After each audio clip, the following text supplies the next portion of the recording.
Make small talk into big talk. Hey, I am Chuck the Bureaucrat, and I've told you how I internalized Dale Carnegie's How to Win Friends and Influence People at an early age, right around the time I got commissioned. I have been honing his insights for decades. Today, I'm going to start with some basic techniques for small talk, and then I'm going to show you how to turn this around into a really powerful form of communication. Okay, first, let's talk about small talk. Imagine you're an Air Force colonel working at some NATO headquarters and you get invited to a social event. Maybe the French are celebrating Bastille Day. You don't know anybody there, but they all know that you're an American officer. And so you want to make the best impression you can. So you crack out your battered copy of Dale Carnegie and you brush up on the basics. You're going to take a genuine interest in people. You're going to smile when they say things to you, and you're going to ask them questions that they enjoy answering.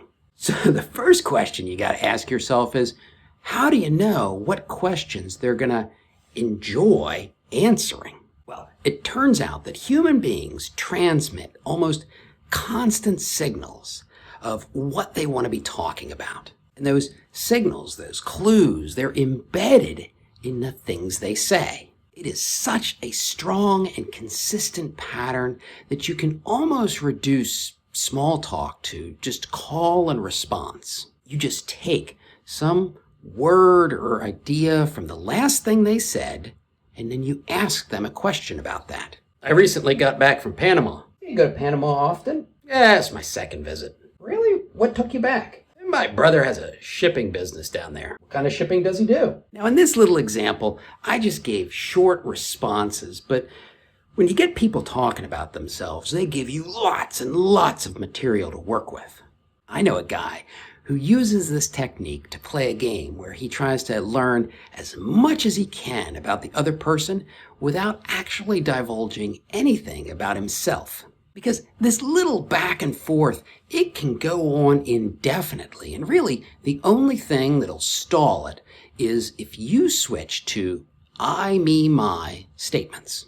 I recently got back from Panama. Oh, I went to Panama a couple years ago. Yeah, it's my second visit. One time was enough for me. My brother has a shipping business down there. My brother does real estate development. I, me, my statements kill the back and forth because they shift the conversation away from the other person and back towards you.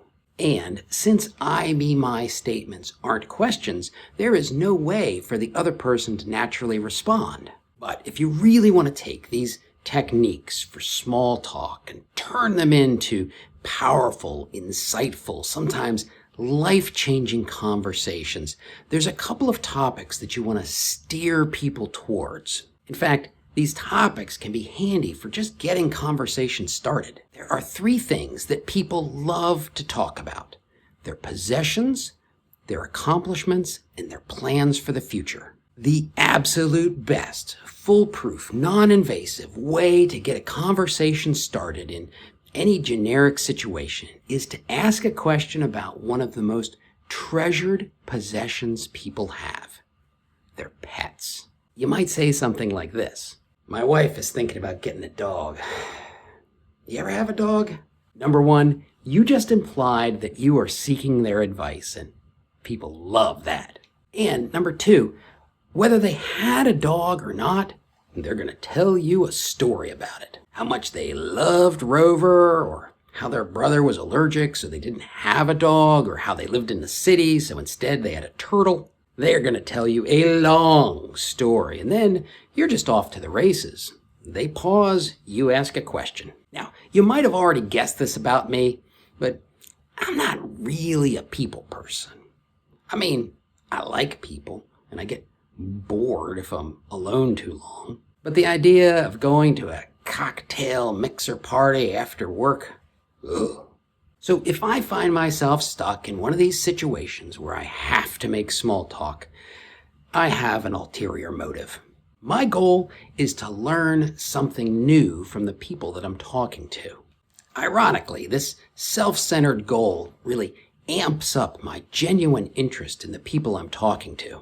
And since I'm looking to learn something new and unexpected, I'm genuinely motivated to keep asking questions and avoid I, me, my statements. It also steers the conversation towards the second thing that people love talking about, and that is their accomplishments. You can get people talking about their accomplishments with a question as simple as, "So, what brings you here?" They'll often respond with some kind of accomplishment or quality about themselves that got them invited to this event. And even if they don't immediately begin with their accomplishments, it doesn't take a lot of questions to get them started. Now, there is one accomplishment that you have to be very, very careful about. It is a great topic, but once you ask the question, you are in for a long ride. Now, I like this one because I'm explicitly trying to learn new and interesting things, but if your goal is to mix and mingle with lots of people, you might want to avoid it. See, if you discover that the person you're talking to has a PhD, the question is, what was your dissertation on? It's going to be a long discussion.